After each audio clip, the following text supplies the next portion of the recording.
You're listening to Stand Out Get Noticed, episode 259.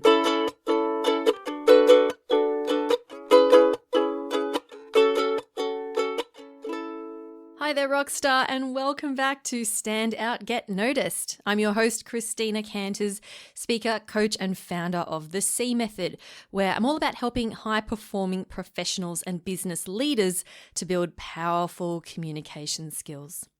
And powerful communication skills are certainly needed more than ever now that we can't actually see each other face to face. You can learn more about the work that I do at thecmethod.com. So today we're talking about virtual meetings. Now let me take a wild guess that you are participating in or running a lot of virtual meetings at the moment, right? We're all working from home, so virtual meetings are a regular part of our day, week, month. Sometimes I feel like my entire week is one long Zoom meeting.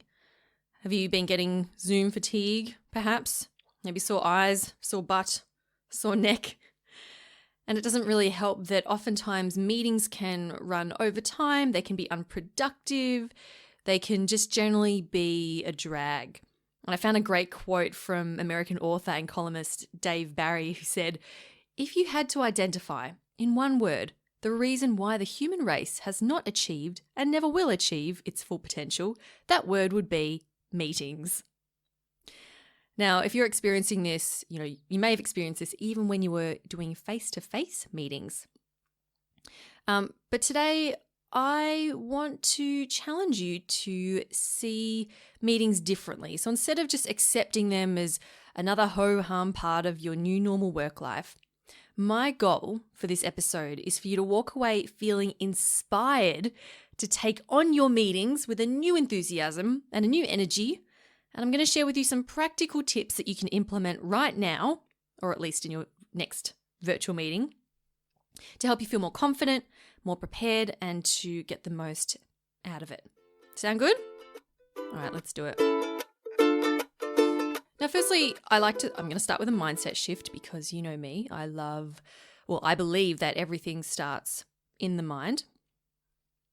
So instead of thinking, I've got to do more of these Zoom meetings, I want you to think about meetings as a brilliant opportunity. So firstly, virtual meetings are such an amazing opportunity for you to practice your communication skills, especially when it comes to facilitating. So if you're leading, learning how to facilitate a conversation in a challenging environment, you'll get to practice speaking clearly and projecting properly. You will also, meetings are another great opportunity for you to step up as a leader. Maybe you haven't run meetings in the past before, but now you can actually say, hey, I want to lead this. I'm going to run this one. And also, if you get very nervous in face-to-face interactions, then virtual meetings could be an opportunity for you to speak up and do something outside of your comfort zone that you wouldn't normally do. Maybe you're not finding them as intimidating because you do have the screen, you're sitting at home, you've got your pajama pants on. Not that any of us have done that in a meeting, right? You're feeling more comfortable, so maybe you can actually do something that's more out of your comfort zone. So what I'm going to share with you some tips and some skills that you can develop to help you be more effective in your online meetings. And look, these skills don't just apply to online meetings. These will translate across into your in-person meetings when we finally get to go back to our old normal and meet face-to-face, which I'm really excited about. Okay, so when I say meetings, there's all different types of meetings, right? I mean, I've been having one-on-one meetings, coaching sessions. I've been having prospect meetings. I've been doing podcast interviews. I've had Toastmasters meetings with, up to 20 people, networking meetings with over 20 people. I even hosted a podcasting workshop for General Assembly where we had about 50 people in the meeting. And so I've had a lot of experience with running meetings, and I've learned that there are very specific skills that you need because it is quite different to a face-to-face meeting. Now, why is it different? Some of these things you may have observed already. First and most obvious is that there's a screen separating you from the other people. So already we're removing a level of communication. You know, I think it's 55% of our communication is non-verbal. Only 7% of our communication is through the words that we use. And then the remaining 35%, my math might be wrong, the remaining 30-something% is tone. So when you have a screen in front of you, people can only see, you know, your shoulders and your face. And that's it. Oftentimes you can't even see people's hands. You really can't see most of their torso or their legs. So you're missing out on a lot of information there, which makes it more challenging to read other people and to communicate. The second thing is that you're dealing with bad internet, you're dealing with bad audio and bad video. I don't know if you've ever had this happen, but I was once in a meeting where one of the ladies was like, I'm not going to turn on my video because the lighting's really bad. And I was like, come on, it can't be that bad. Let's just turn it on because we want to see your face. And she turned it on and she was sitting with her back to a really bright window. And so that completely cast a dark shadow over her face. So she was completely in blackness. And she looked like one of those, like a serial killer who's being interviewed on 60 Minutes, you know, where they black out their face and they morph their voice, you know, so you can't tell who they are. It was like pretty creepy. And I was like, yeah, maybe turn your video off. So you're dealing with that as well, whether you're dealing with the bad video or if the people in your meeting, if you can't see them properly because of their bad video. Also, in a virtual meeting, you really can't have multiple people talking at once. And I know that in person, ideally, you wouldn't have multiple people talking at once either, but it's much easier to, you know, interrupt someone or jump in on a conversation or split people into pairs, that sort of thing. It's much easier to do that in person. And with Zoom or with virtual meetings, it's really difficult. You may have noticed that when one person starts, if one person sort of cuts in, the person who was originally speaking, their volume actually, their audio actually completely cuts out. So it can be really difficult to have these smooth interactions. And finally, you're dealing with distractions. It's much easier to get distracted when you're sitting at home on your computer when you've got a bunch of other screens open and your other attendees can't see that.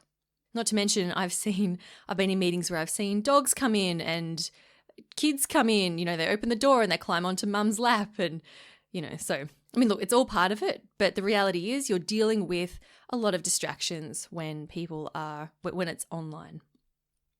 So there's a few things we're dealing with, which means we need to be prepared for these and also take them in our stride and just realize that, you know, these things are going to happen and take appropriate measures to go, okay, well, what can I do to prevent this? So how do you do it? I have 5 things for you, 5 big ideas. It's not a thing, it's a big idea. Now, these are not exhaustive. There are so many other things, but I don't want to throw too much at you. So let's start with 5. Now, number 1 is make sure you sound and look good. So it's still a professional environment. Okay, so clothes, hair, all of that, you need to treat yourself like you are in the office. Now, of course, being on video, you only need to look good on your top half. So, I mean, I wear track pants all day, every day, because they are so comfortable. Plus, I'm pregnant and none of my tight jeans fit me anymore, so why would I wear them? So, look, track pants are fine, but up top, it's all business. Nice scarf, do my hair, do my makeup. Zoom actually has a setting called Touch Up My Appearance. So if you can't be bothered putting on makeup, for those of you who normally wear makeup, just get Zoom to digitally smooth out your face. Isn't that amazing? Okay, so moving on to practical tips, right? So in terms of looking and sounding good, invest in a good quality webcam and a microphone. I'm sure you've experienced meetings where someone's talking and they sound really echoey, or they sound really distant, or it's all crackly, and the audio is just really hard to listen to. That's not what you want. You want people to be focusing on all the amazing things that you're saying. You want them to hear the great ideas that you're sharing. You don't want them to be straining to hear you through the bad audio. So let's fix that once and for all and make sure that you get a decent microphone. Now, of course, I'm a bit of an audio snob because I am a podcaster. So I use my podcasting mic for all of my Zoom meetings. But you can get a mic for like $80. It's not even that expensive. And that's Australian dollars, which is about $2 American. That's an exaggeration, but the exchange rate's really bad at the moment. But it's not a lot. A good webcam is a good investment, although I think they're all sold out from everywhere at the moment. But if you can get your hands on one, then go for it. Sit near natural light. So not with your back to the natural light, but if you can, sit near a window. You don't need extra lighting, like a special photography light or anything, if you're sitting near a window. So make sure you've just got some nice natural light on you so that you appear, so that people can see you easily. And then that means they can read your facial expressions more, and it's just going to be much nicer looking at you. I did a video about this I did it on LinkedIn this week, so make sure you check it out if you go to my LinkedIn profile. I talk about specific equipment that you can use and how to best set up your laptop and equipment for Zoom meetings. Okay, my second big idea is to plan and prepare for your meeting.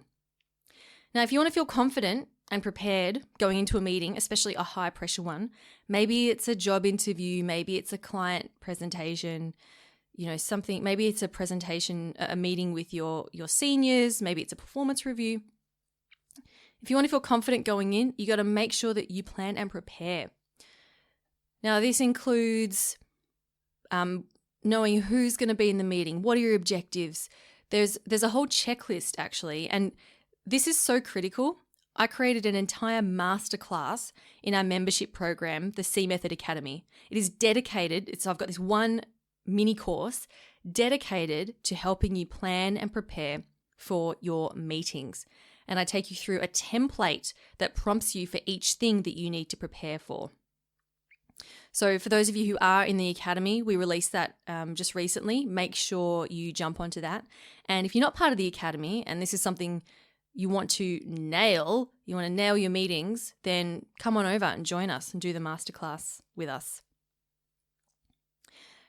Now, one of the cool things about a virtual meeting is that you can have notes for what you want to say and pop them on the screen, right? And no one will know you're using notes. I was helping a client of mine recently prepare for a meeting she was having with her boss, and she wanted to have this. It was quite a difficult conversation she wanted to have with her. She wanted to tell her boss that, you're doing something that I don't like. Would you mind not doing it anymore? Here are the alternatives that I'm going to suggest for you, for how we can fix this. And she was very nervous because she doesn't normally like to deal with conflict or difficult situations.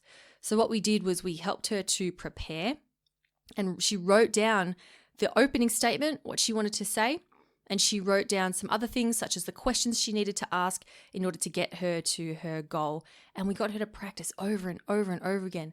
And she was able to put her notes on the screen so that she could refer to them without, looking like she was reading. And the meeting went really, really well. Her hard work paid off, and she ended up getting what she wanted, which was a fantastic result. So it just goes to show how critical it is to plan your meeting, especially when it's something that when it's a conversation you're not used to having.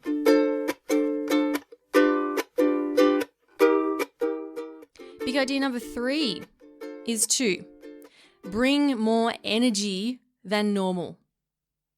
You might be like, what? Why? I'll tell you why. So the screen, when you're talking through a screen, it removes a level of engagement, right? So when you're in person, you can really see the nuances in people's facial expressions. You get that immediate response. So when you make a joke or you say something funny, people laugh straight away, or you see them smiling, and you get that feedback and you go, yeah, that's awesome. And it encourages you to keep going, or it gives you that reassurance that you're on the right track. Now, when you have a screen there and you've got a little bit of a lag because of the internet, you might say something and you won't get a reaction from people until a couple seconds later. Now, that's off-putting. That's a little weird. And as humans, we we love that. We love that human connection with other people. So we can't help ourselves. We're constantly trying to read other people and see that reaction. So it's really awkward when you crack a joke and no one laughs, or you can't hear anyone laugh because everyone's on mute. So you have to kind of be like, all right, let's just move on. I'll just assume that you're all laughing on the inside. So my point is, when you're bringing more energy than normal, because the screen removes that physical reaction that you're giving to people, if you bring more energy when you speak, it's then going to come across as more engaging. So you might feel like you're being a bit over the top, so being a bit, overly energetic, but it's going to be toned down when it comes through the screen, okay? It's kind of like on this podcast.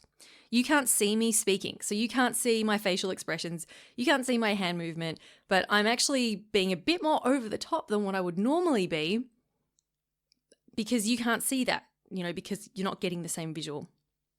So if you're a participant in a meeting, I recommend that you lean in to your webcam, smile as that person is talking, and nod. So give them that visual reassurance that they're on the right track. Don't just lean back in your chair with your arms crossed and in a big frown, because people can see you. All right. Oh, by the way, just side note, make sure everyone does have their video on. I know some people join and there's no video, and I tell you what, there's nothing worse than speaking to a black rectangle, because you're like, are you even there? Are you like clipping your toenails? Did you go to the bathroom? Like, I don't even know. You could not even be there. You could be sitting there like laughing at me and I wouldn't know. So get people to turn on their videos. Actually, you know what's really hard as well? Recording a podcast and talking to a blank white wall, which is what I'm doing right now. But you get used to it.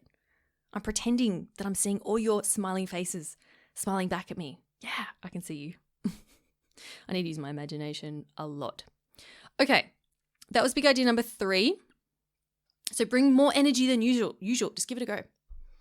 Number 4, assume the tech will go wrong. Assume the tech will go wrong. You can be as prepared as you want with the tech and be like, yeah, I know what link to use, and I know how to share my screen, and I know how to unmute myself, but really, something will go wrong. Your headphones won't work. Your microphone won't connect into the computer. Someone else won't be able to log in, and they'll be messaging you going, how do I log in? Or maybe you accidentally share the wrong link with people, or the password's wrong. So many things. So many things can go wrong. So just assume that it will and prepare for that. I was helping facilitate a networking meeting the other week, and I'd met with the main facilitator and some of the other leaders from the group, and we literally went, this is 5 days before the meeting, we practiced and we went through the meeting and we did all the screen sharing and we practiced that because our main facilitator she's not too super tech savvy. So we went through all of that, and then on the day, there was an issue with the Zoom link and the main facilitator couldn't log in for the first 10 minutes. And it was really stressful, and I was like, I can't believe this. We practiced this, we went through it, and it still was an issue. So this is also a great opportunity to practice dealing with the unexpected, when the bad stuff hits the fan. And you have to think really quickly on your feet and go, okay, how can we solve this? So assume that the tech will go wrong and assign someone. So if you're running the meeting, I highly recommend that you assign someone else the role of tech guru to help with any issues, so that you don't need to stress when you're, in there trying to run the meeting. So when I ran the podcast workshop for General Assembly, they had someone from GA in there who would take care of all the tech issues. So me as the facilitator, I didn't have to worry about people not being able to log in. So that really took a lot of pressure off. Okay, number 5, my final big idea for you is to be extra clear in your communication. And what I mean by this is that, again, because you're sitting behind a screen, you can't just look at someone and say, what do you think? Because when you look at someone, straight, if you look down the barrel of your webcam, you're literally looking at every single person. So when you're facilitating a meeting, you need to be extra clear in the way that you speak and not just the words. Because let's face it, if there is a bit of an internet issue or a lag, you're going to need to speak extra clearly so that everyone can hear you. So you might need to slow down a little bit, and that's okay. But in terms of, facilitation, you can I recommend that you use people's names when referring to them. So you might say, okay, I'm really interested to hear your thoughts, John. And so call them by their name. If you want to hear from multiple people, or let's say you're getting people to introduce themselves, you might say, okay, so we're going to go around the screen and we're going to introduce ourselves. First, we're going to have Michael, then we'll have Sarah, and then we'll have Amanda. Okay, Michael, off you go. Right, so you're being really, really clear with who's going to speak and then with who's going to speak next. So using people's names, Jessica, I'd love to hear your thoughts on that. Rather than saying, so what do we think, everyone? Because that works, right? That works in an in-person environment because everyone can look at each other. They can see who's about to speak. You get all these little cues from the body language, but you don't get that with a Zoom call. So people are kind of all there like awkwardly silent, and then you get someone finally decides to speak, and then they're muted, and then you have to go, unmute yourself. Or like someone else speaks and then someone else speaks at the same time, and then they go, oh, you go, no, oh no, you go, and then it's just a big mess. So you as the facilitator need to step up as a leader of that meeting and say, okay, here's who's going to speak. What do you think, so-and-so? Now let's hear from you, so-and-so. It is not being bossy, right? You are being assertive. You are taking the lead, okay? Also, don't be afraid to direct people and say to them, make sure you unmute yourself before you start speaking. Or you could say, Sharon, I'm going to unmute you now. What do you think? Right? So you can absolutely do that. Or tell people, share in the chat, what do you think? And then get people to do it that way. Get people to engage in that way. So that's a really, really good skill to practice. And then when you do go back to in-person meetings, there is nothing wrong with using people's names as well in that instance and engaging people in that way. So these are all really good skills to practice now during your virtual meetings. And then once you get more practiced and fluent at them, they should be able to translate fairly easily when we go back to face-to-face. So those are my 5 big ideas for you to help you run virtual meetings like a boss. Going to quickly recap. Number 1, make sure you look and sound good. Get that mic. Number 2, plan and prepare. Number 3, bring more energy than normal. Number 4, assume the tech will go wrong. And number 5, be extra clear in your communication. So like I mentioned before, if running effective meetings is something you are committed to doing and you need to do them a lot, then I invite you to join us in the C Method Academy, because one of the masterclasses we just launched was to help you best plan and prepare for your meetings every single time. And that's just one masterclass. We have masterclasses on all different topics such as public speaking, how to reduce your nerves and anxiety, how to introduce yourself with impact, and how to shift your limiting beliefs that might be holding you back. So that's just a few of the different courses that we have. And apart from that, we also have monthly live sessions with me, plus access to our amazing community. So there's a lot going on in the Academy. So if you're looking for further help and support during this time, and you want to further develop your communication, your confidence, and your leadership skills, then come on over and join us. thecmethod.com/join is your link. I'll also put it in the description of this podcast in your app. All right, well, thank you so much for spending some time with me today, Rockstar. If you have a colleague or a friend or family member who you think would also find this podcast valuable, then do share it with them. That's how most people find out about my podcast, from someone else going, hey, you got to listen to this great podcast with Christina Canters. It's so good. That's exactly what they say. Anyway, thank you for joining me and for sharing. I really appreciate you being part of the community. Keep on being awesome, and I will talk to you next week. I'm Christina Canters, and this has been Stand Out, Get Noticed.